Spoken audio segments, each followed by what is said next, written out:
In this part, we are going to create a loading page. So we have to open the terminals, and we are going to add another package called yarn add react loading.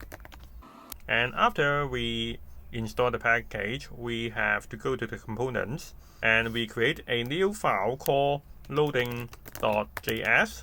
In this page, we use the grid components from the material UI, which has the white smoke color as the background colors, and we also has the mean height of 100 viewport height.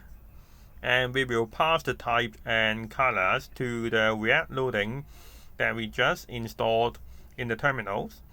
And after that, we can back to the underscore app.js because we want to see the loading page immediately. So we go to the app.js, and instead of return the app, we have to return the loading, and we have the type equal to bars, and we use the color which is equal to the WhatsApp color, and we can copy from the styles because we used this color before, so we copy the RGB color and back to the underscore app and paste to here. And this is a self-closing tag, so we can delete the others.